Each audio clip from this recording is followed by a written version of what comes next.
ಅಂತ ಹೇಳಿ ಒತ್ತಿ ಹೇಳ್ತಾನೆ. ಬಹಳ ಮಹತ್ವದ ಮಾತಿದು. ತಾತ್ಪರ್ಯ ನಿರ್ಣಯವನ್ನು ಓದುವವರಿಗಂತೂ ಇನ್ನೂ ಮಹತ್ವದ್ದು. ಯಸ್ಯ ದೀರ್ಘವು ಸಮವು ಬಾಹು, ಬಾಹುಗಳೆರಡೂ ಸಮಾನವಾಗಿರಬೇಕು, ಸಮಾನವಾಗಿಲ್ಲ. ಯಸ್ಯ ದೀರ್ಘವು ಸಮವು ಬಾಹು ಜಾಘಾತೇನ ಕಿಣೀಕೃತೌ ದಕ್ಷಿಣಶ್ಚೈವ ಸವ್ಯಶ್ಚ ಬಾಹು ಅನುಡುಹೋ ಯಥಾ ವಾನರಧ್ವಜ.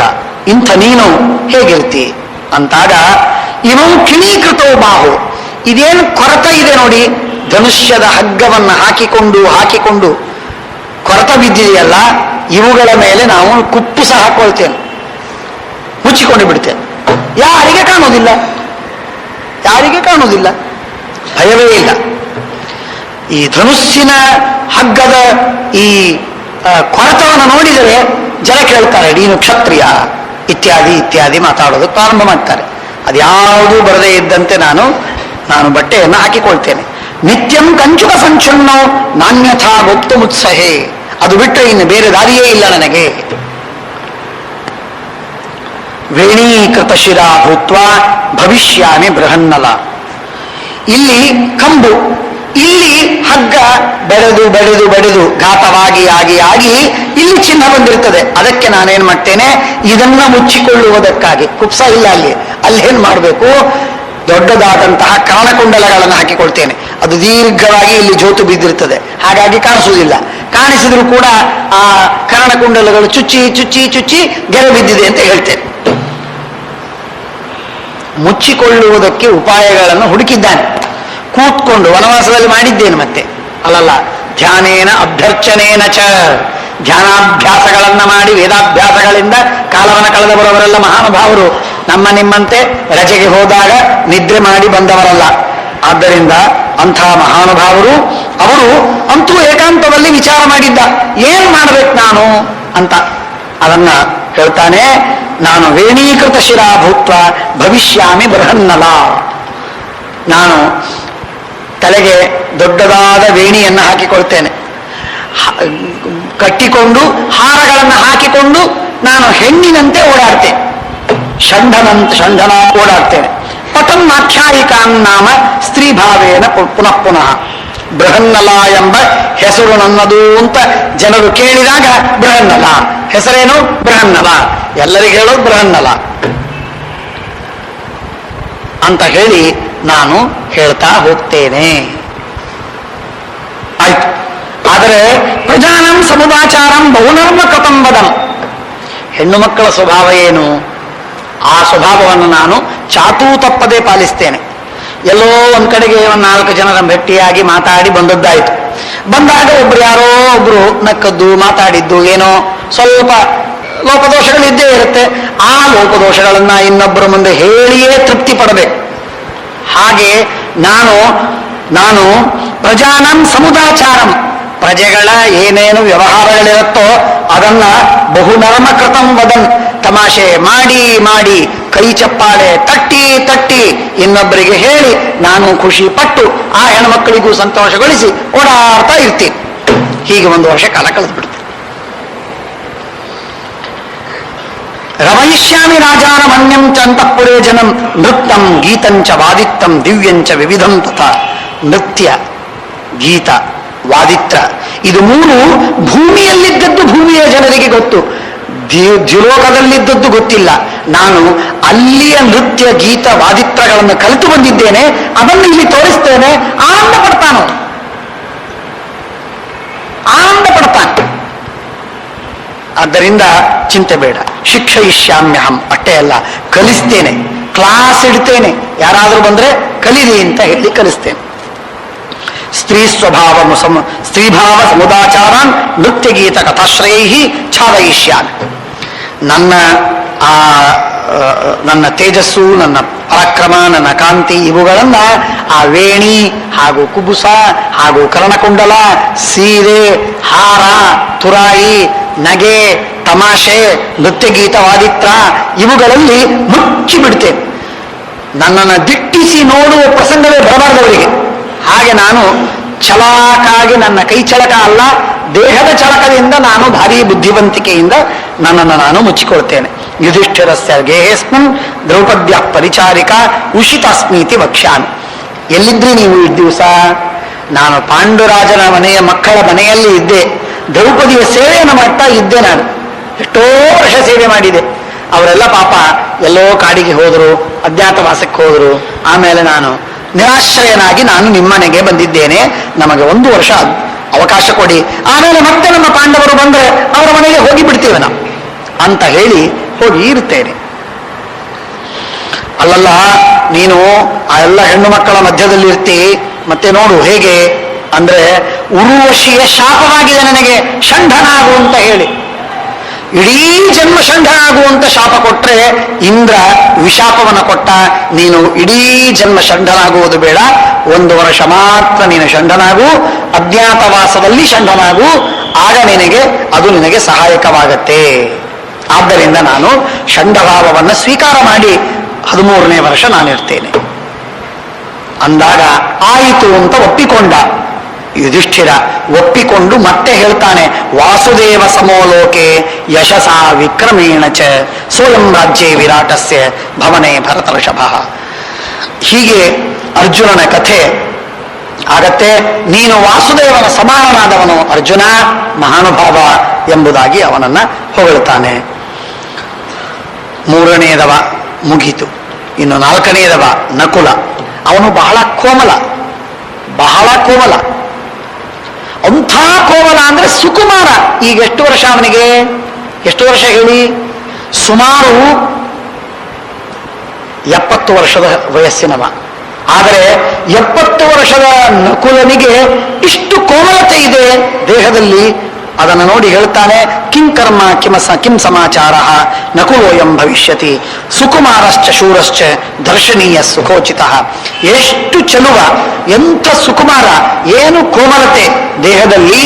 ಇಂಥ ಈ ನಕುಲ ಏನು ಮಾಡ್ತಾನೆ, ನೀನೇನು ಮಾಡ್ತೀಯಪ್ಪ ಅಂತ ಕೇಳಿದಾಗ ಹೇಳ್ತಾನೆ, ನಾನು ಅಶ್ವಾಧ್ಯಕ್ಷನಾಗಿ ಅವನ ಮನೆಯಲ್ಲಿರ್ತೇನೆ, ದಾಮಗ್ರಂಥಿ ಅಂತ ನನ್ನ ಹೆಸರನ್ನ ಇಟ್ಟುಕೊಳ್ತೇನೆ, ನಾರೀ ಬುದ್ಧಿವಂತ ಅಂತ ನಾನು ಹೇಳಿಕೊಳ್ತೇನೆ. ಯಾವ ಕುದುರೆಯ ಏನು ಲಕ್ಷಣ ಅಂತನ್ನುವುದನ್ನು ನೋಡಿ ಥಟ್ಟನೆ ಹೇಳ್ತೇನೆ.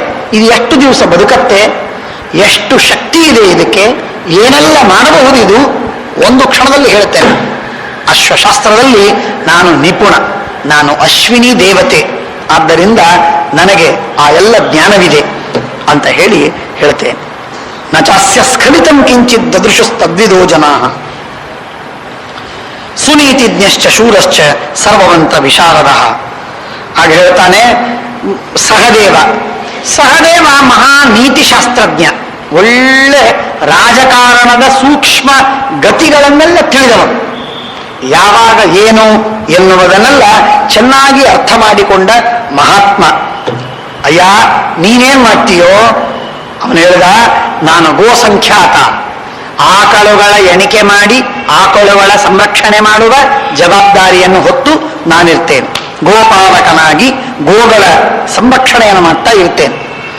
ಎತ್ತುಗಳು ಎಂಥದ್ದು, ಗೋಗಳು ಹಸುಗಳು ಎಂಥದ್ದು, ಅವುಗಳ ಲಕ್ಷಣಗಳೇನು, ಯಾವುದು ಶುಭ ಯಾವುದು ಅಶುಭ, ಏನು ಫಲ, ಇವುಗಳನ್ನು ಹೇಳ್ತೇನೆ. ಇಷ್ಟು ಮಾತ್ರವಲ್ಲ, ಎತ್ತಿನ ಮೂತ್ರದ ವಾಸನೆ ತೆಗೆದುಕೊಂಡರೆ ವಂಧ್ಯ ಬಂಜೆ ಮಕ್ಕಳನ್ನು ಪಡಿತಾಳೆ. ಆ ಗುಟ್ಟು ನನಗೆ ಗೊತ್ತು, ಯಾವ ಎತ್ತು ಯಾವ ತರಹದ ಮೂತ್ರ, ಇದು ನನಗೆ ಗೊತ್ತು. ಅದನ್ನು ನಾನು ಹೇಳ್ತೇನೆ, ಯಾರಿಗೆ ಬೇಕು ಅವರಿಗೆ ನಾನು ಹೇಳ್ತೇನೆ. ಯೇಷಾಂ ಮೂತ್ರಮುಪಾಘ್ರಾಯ ಅಪಿವಂಧ್ಯ ಪ್ರಸೂಯತೆ. ಅಂಥ ಉತ್ತಮವಾದ ವಿದ್ಯೆ ಇದೆ, ಅದನ್ನು ನಾನು ಬಲ್ಲೆ, ಅದನ್ನು ನಾನು ಹೇಳ್ತೇನೆ. ಯುಧಿಷ್ಠಿರ ಉವಾಚ ನಹಿ ಕಿಂಚಿತ್ ವಿಜಾನಾತಿ ಕರ್ಮ ಕರ್ತುಂ ಯಥಾ ಸ್ತ್ರೀಯ. ಅಮ್ಮ ಪ್ರಿಯೇ ದ್ರೌಪದಿ, ನೀನೇನು ಮಾಡ್ತಿ? ಎಲ್ಲ ಸ್ತ್ರೀಯರು ಮಾಡಬೇಕಾದ ಕಾರ್ಯವನ್ನ ನೀನು ತಿಳಿದಿಲ್ಲ. ಸುಖೋಚಿತವಾಗಿ ಬೆಳೆದಿ ಉತ್ತಮವಾದ ಗೌರವದಿಂದ ನೀನು ಕಾಲವನ್ನು ಕಳೆದು ನಿನ್ನ ತಂದೆಯ ಮನೆಯಲ್ಲಿ ಭಾರಿ ಮರ್ಯಾದೆಯಿಂದ ನಮ್ಮಲ್ಲಿ ಇದ್ದಿ. ಮುಂದೆ ನನ್ನಿಂದ ನಿನಗೆ ಆಪತ್ತು ಬಂತು. ಈ ಆಪತ್ತಿನಿಂದ ಪರಿಹಾರವಾಗುವುದಕ್ಕೆ ದೇವರೇ ಗತಿ ಇರಲಿ. ಈಗ ನೀನೇನು ಮಾಡ್ತಿ? ಇಯಂತು ನ ಪ್ರಿಯ ಭಾರ್ಯ ಪ್ರಾಣೇಭ್ಯೋಪಿ ಗರೀಯಸಿ. ನಮ್ಮ ಪ್ರಾಣಗಳಿಗಿಂತಲೂ ಅತ್ಯಂತ ಪ್ರಿಯವಾದವಳು ದ್ರೌಪದಿ. ನಮ್ಮ ಪ್ರಾಣವನ್ನು ಬಿಟ್ಟು ಅವಳನ್ನು ನಾವು ರಕ್ಷಿಸಬೇಕು, ಕಾಪಾಡಬೇಕು. ಮಾತೇವ ಪರಿಪಾಲ್ಯಾಚ ಪೂಜ್ಯ ಜ್ಯೇಷ್ಠ ಸ್ವಸೇವಚ.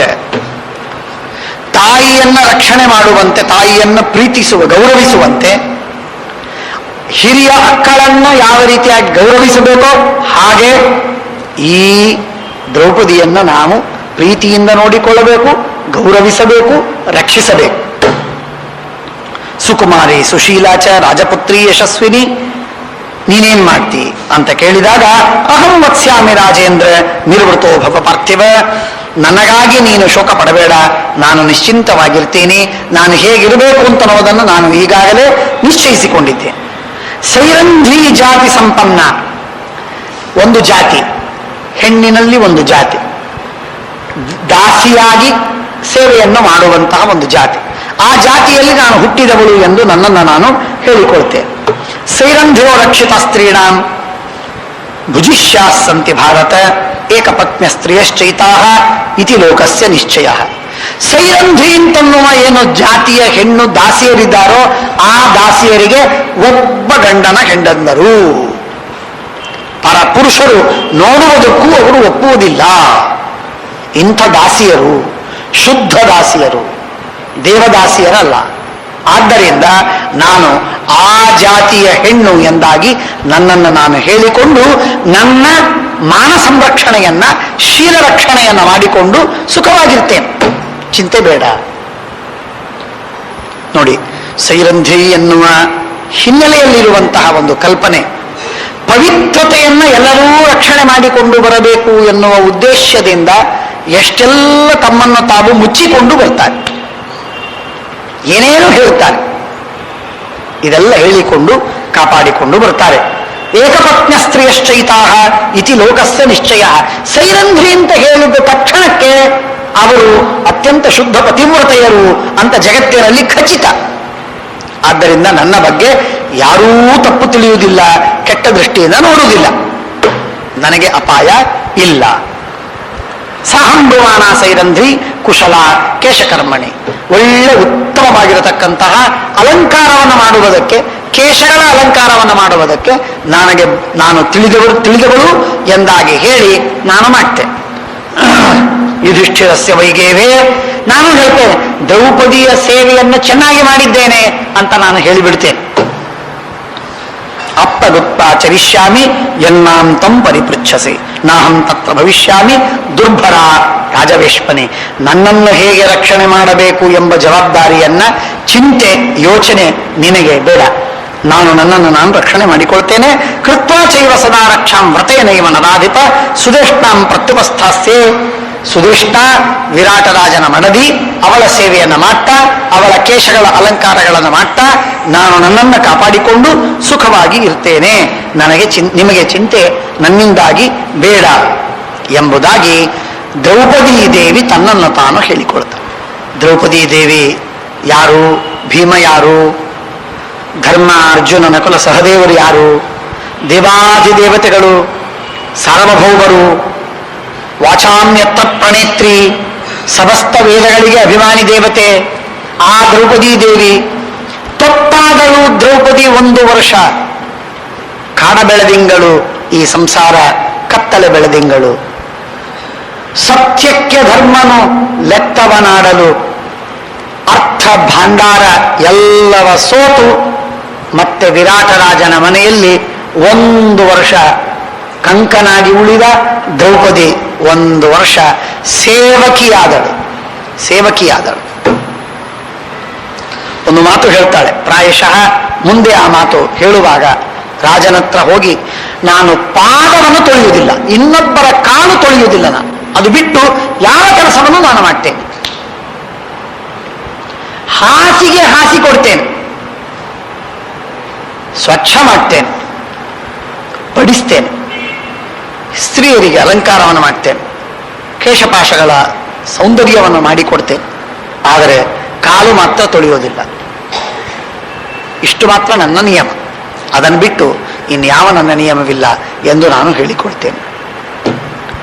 ಇದು ದ್ರೌಪದಿಯ ಒಂದು ಶುದ್ಧವಾದ ವ್ರತ, ಅಜ್ಞಾತವಾಸ.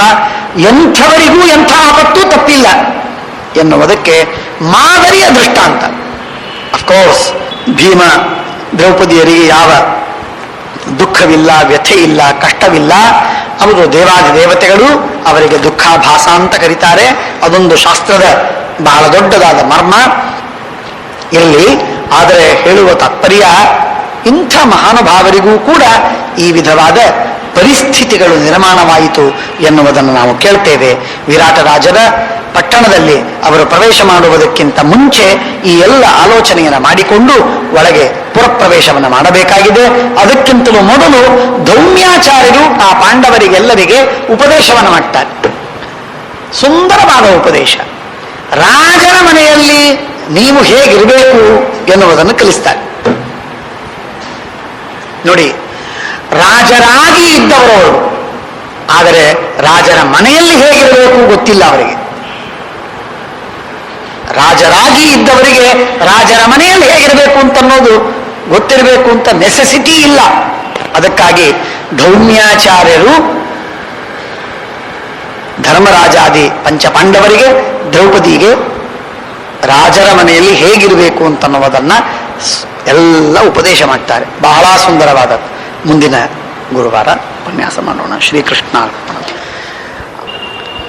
ನಮೋ ಭಗವತೆ ತಸ್ಮೈ ವ್ಯಾಸಾಯಾಮಿತ ತೇಜಸೆ ಯಸ್ಯ ಪ್ರಸಾದಾದ್ ವಕ್ಷ್ಯಾಮಿ ನಾರಾಯಣ ಕಥಾಮಿಮಾಂ. ಶ್ರೀ ಗುರುಭ್ಯೋ ನಮಃ.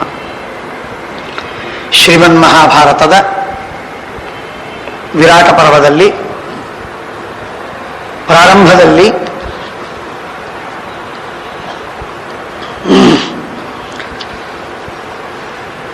ವನವಾಸವನ್ನು ಮುಗಿಸಿಕೊಂಡು ವಿರಾಟರಾಜನ ಪಟ್ಟಣಕ್ಕೆ ಸಾಗುವ ಹಂತದಲ್ಲಿದ್ದಾರೆ. ಪಾಂಡವರು ಹೋಗುವ ನಿಶ್ಚಯವನ್ನು ಮಾಡಿದ್ದಾರೆ ವಿರಾಟರಾಜನ ಪಟ್ಟಣಕ್ಕೆ. ಅದು ಅಜ್ಞಾತವಾಸಕ್ಕಾಗಿ ಹೋಗಬೇಕಾಗಿರುವಂತಹ ಒಂದು ಪ್ರಸಂಗ. ಅಜ್ಞಾತವಾಸ ಬಹಳ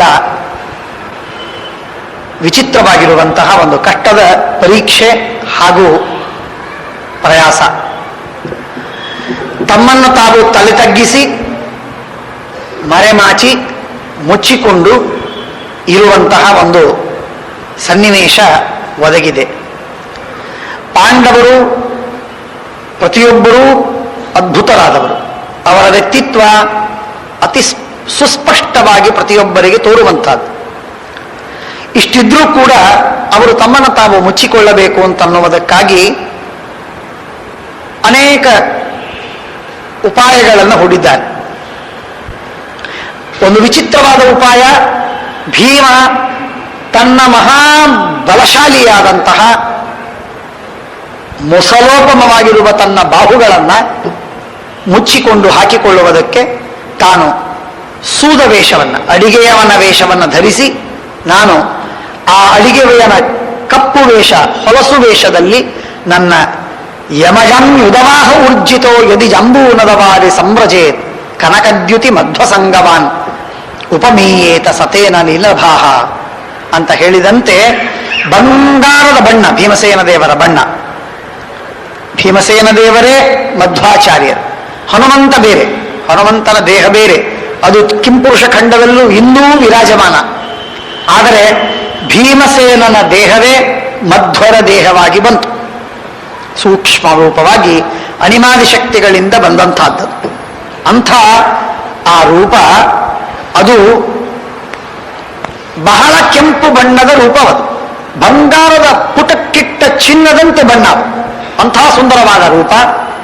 ಆ ರೂಪವನ್ನ ಮುಚ್ಚಿ ಹಾಕಿಕೊಳ್ಳುವುದಕ್ಕಾಗಿ ಅಡಿಗೆ ಮನೆಯ ಬೂದಿ, ಹೊಲಸು ಇದೆಲ್ಲದರಿಂದ ತಾನು ಮುಚ್ಚಿಕೊಳ್ತೇನೆ, ನನ್ನ ರೂಪ ಜನರಿಗೆ ಗೊತ್ತಾಗದಂತೆ ನಾನು ನೋಡಿಕೊಳ್ತೇನೆ ಅಂತ ಭೀಮಸೇನ ಕೈಯಲ್ಲಿ ಸೌಟು ಹಿಡಿದು ನಾನು ಹೊರಡ್ತೇನೆ ಅಂತ ಹೊರಟ. ಅಂತರಂಗದಲ್ಲಿ ತನ್ನ ಶುದ್ಧಿಯನ್ನು ಕಾಯ್ದುಕೊಳ್ಳುವುದಕ್ಕಾಗಿ ತಾನು ಈ ಸಂಕಲ್ಪವನ್ನು ಮಾಡಿದ. ಬಹಿರಂಗವಾಗಿ ತನ್ನನ್ನು ಮುಚ್ಚಿಕೊಳ್ಳುವುದಕ್ಕಾಗಿ ಈ ರೂಪವನ್ನು ತಾಳಿದ್ದ.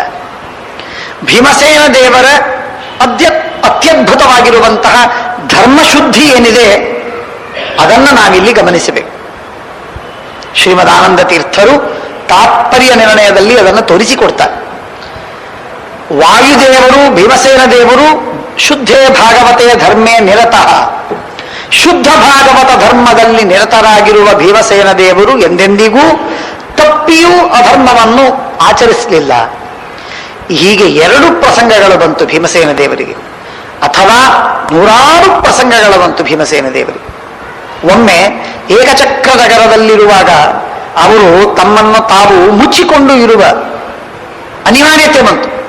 ಇದು ತಾವೇ ಒಪ್ಪಂದ ಮಾಡಿಕೊಳ್ಳುವುದಕ್ಕಾಗಿ ಅನಿವಾರ್ಯವಾಗಿ ತಮ್ಮನ್ನು ತಾವು ಮುಚ್ಚಿಕೊಂಡು ಇರುವ ಪ್ರಸಂಗ ಬಂತು. ಹೀಗೆ 2 ಪ್ರಸಂಗಗಳಲ್ಲಿ ಬಂತು. ಆಗ ಅಲ್ಲಂತೂ ಭಿಕ್ಷೆ ಬೇಡುವ ಪ್ರಸಂಗ. ಭಿಕ್ಷೆ ಬೇಡುವುದು ಕ್ಷತ್ರಿಯರಿಗೆ ನಿಷಿದ್ಧವಾದ ಕೆಲಸ, ಬ್ರಾಹ್ಮಣರಿಗೆ ವಿಹಿತವಾದ ಕೆಲಸ. ಕ್ಷತ್ರಿಯ ಎಂದೆಂದಿಗೂ ಭಿಕ್ಷೆ ಬೇಡಲಿಕ್ಕಿಲ್ಲ, ಭಿಕ್ಷೆ ಕೊಡಬೇಕು. ಆಪತ್ತು ಬಂತು ಅಂತನ್ನುವುದಕ್ಕಾಗಿ ಭಿಕ್ಷೆ ಬೇಡುವ ಪ್ರಸಂಗ ಬಂತು. ಅದಕ್ಕಾಗಿ ಒಪ್ಪಿಕೊಂಡ ಭೀಮಸೇನ ದೇವರು ಭಿಕ್ಷೆಯನ್ನು ಬೇಡಿದಂತೆ ಬೇಡದಿದ್ದಂತೆ, ಧರ್ಮ ಲೋಪವಾಗದಂತೆ ತಾವು ಅದನ್ನು ವರ್ತಿಸಿ ಮುಗಿಸಿಬಿಟ್ರು. ಹೇಗೆ? ನರಸಿಂಹದೇವರ ಮಂತ್ರ ಎಂದಾಗಿ ಅನುಸಂಧಾನ ಮಾಡಿ ಹುಂ ಎಂಬ ಹುಂಕಾರವನ್ನು ಒಂದು ಜನರತ್ರ ಭಿಕ್ಷೆ ಬೇಡಬೇಕು. ಭವತಿ ಭಿಕ್ಷಾಂ ದೇಹಿ ದದಾತು ಅಂತ ಬೇಡಿದ್ದಲ್ಲ, ಭವತಿ ಭಿಕ್ಷಾಂ ದದಾತು ಅಂತ ಭಿಕ್ಷೆ ಬೇಡಿದ್ದಲ್ಲ, ಹುಂ ಅಂತ ಹೇಳಿ ಹುಂಕಾರದ ಧ್ವನಿಯಿಂದ ಅವರ ಮನೆಯನ್ನ ಕಲ್ಲೋಲಗೊಳಿಸಿ ಅವರಿಂದ ಭಿಕ್ಷೆಯನ್ನು ಬೇಡಿದ್ದು. ಇದು ಕ್ಷತ್ರಿಯ ಹೇಗೆ ಕರವನ್ನ ಬೇಡಬೇಕೋ ಆ ರೀತಿಯಾಗಿ ಕರವದ್ವೈಶ್ಯತೋಗ್ರಹಿ, ಕರವನ್ನ ಟ್ಯಾಕ್ಸುಗಳನ್ನ ಕಲೆಕ್ಟ್ ಮಾಡುವಂತೆ ಭೀಮಸೇನ ದೇವರು ಭಿಕ್ಷೆಯನ್ನ ಪಡೆದಿದ್ದಾರೆ. ಹೀಗೆ ತಮ್ಮ ಧರ್ಮವನ್ನ ಅತಿ ಸೂಕ್ಷ್ಮವಾದ ರೀತಿಯಲ್ಲಿ ಪಾಲನೆ ಮಾಡಿಕೊಂಡು ಬಂದ ಭೀಮಸೇನ ದೇವರು sometimes he seems to be little extreme. ಯಾಕೆಂದ್ರೆ ನಾವು we are moderate and we are always compromising. ಹಾಗಾಗಿ ಯಾವಾಗಲೂ ಧರ್ಮವನ್ನ ಬದಿಗಿಟ್ಟು ನಮ್ಮ ವ್ಯವಹಾರವನ್ನು ನಾವು ಸರಿಪಡಿಸಿಕೊಂಡು ಹೋಗಬೇಕೆನ್ನುವ ಸ್ವಭಾವದವರು. ಹಾಗಾಗಿ ತೀವ್ರವಾದ ಧರ್ಮ ಏನಾದರೂ ನಡೀತು ಅಂತಂದ್ರೆ ಅದಕ್ಕೆ ನಮಗೆ ಮುಜುಗರವಾಗುತ್ತೆ, ಸಂಕೋಚವಾಗುತ್ತೆ, ಅದನ್ನು ತಿರಸ್ಕಾರ ಮಾಡ್ತೇವೆ. ಹಾಗಾಗಿ ಭೀಮಸೇನ ದೇವರ ಧರ್ಮವೂ ಕೂಡ ಕೆಲವೊಮ್ಮೆ ನಮ್ಮ ದೃಷ್ಟಿಯೊಳಗೆ ಅದು ಎಕ್ಸ್ಟ್ರೀಮ್ ಅಂತ ತೋರುತ್ತೆ. ಅವರದ್ದು ಎಕ್ಸ್ಟ್ರೀಮ್ ಅಲ್ಲ, ಅವರ ಮಟ್ಟಕ್ಕೆ ಅದು ಅತ್ಯಂತ ಸಮಂಜಸವಾಗಿರುವ ಧರ್ಮ. ಅವರು ಅತಿ ಕೆಳಗಿಳಿಯಬಹುದಾದದ್ದು ಅಷ್ಟೇ. ಅದಕ್ಕಿಂತಲೂ ಕೆಳಗಿನ ಸ್ತರಕ್ಕೆ ಲೆವೆಲ್ಲಿಗೆ ಅವರು ಹೋಗುವುದು ಸಾಧ್ಯವೇ ಇಲ್ಲ. ಆ ಮಟ್ಟಕ್ಕೆ ಹೋಗಿ ಅವರು ತಮ್ಮ ಧರ್ಮವನ್ನು ಪಾಲನೆ ಮಾಡಿದ್ದಾರೆ. ಹಾಗಾಗಿ ಭೀಮಸೇನ ದೇವರ ಅವರ ಇಡೀ ಜೀವನದಲ್ಲಿ ಭೀಮಸೇನ ದೇವರ ಜೀವನದೊಳಗೆ ಫಸ್ಟ್ ಪ್ರಯಾರಿಟಿ ದೇವರು, ಎರಡನೆಯ ಕೆಲಸ ಧರ್ಮ. ನಾನು ಯಾಕೆ ಈ ಮಾತನ್ನು ಹೇಳ್ತಾ ಇದ್ದೀನಿ ಅಂತಂದ್ರೆ, ತಮ್ಮ ಧರ್ಮ ಇದು ದೇವರ ಆರಾಧನೆಗೆ ಸಾಧನವಾದ ಮೇಲೆ ದೇವರ ಆರಾಧನೆಯ ನೇರವಾದ ಒಂದು ಕ್ರಮ ನಮಗೆ ತಿಳಿದಾಗ ಧರ್ಮ ಇದು ನಮಗೆ ಅನಿವಾರ್ಯವಲ್ಲ, ಧರ್ಮ ಇದು ಅಡ್ಡಿಯಾಗಬಾರದು ಎಂಬುದಾಗಿ ಧರ್ಮ ಅಂದ್ರೆ ಸೋ ಕಾಲ್ಡ್ ಡಿನಾಮಿನೇಟಿವ್ ಆಗಿರುವಂತಹ ಧರ್ಮ, ವೇದಶಾಸ್ತ್ರಗಳಲ್ಲಿ ಹೇಳಿದ ಧರ್ಮವನ್ನ ಬದಿಗಿಟ್ಟು ಈಗ ಸದ್ಯಕ್ಕೆ ಪ್ರಕೃತದಲ್ಲಿ ಭಗವಂತ ನೇರವಾಗಿ ಆಜ್ಞೆ ಮಾಡ್ತಾ ಇದ್ದದ್ದನ್ನ ಮಾಡಿದರು.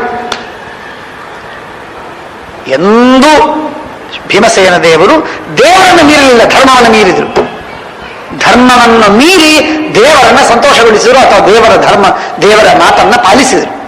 ಹಿಡಿಂಬೆಯ ವಿವಾಹ, ಹಿಡಿಂಬೆಯ ವಿವಾಹದ ಸಂದರ್ಭದಲ್ಲಿ ಭೀಮಸೇನ ದೇವರು ಬಹಳ ಸೊಗಸಾಗಿ ನಾವು ನಿರ್ಣಯವನ್ನು ನೋಡ್ತೇವೆ.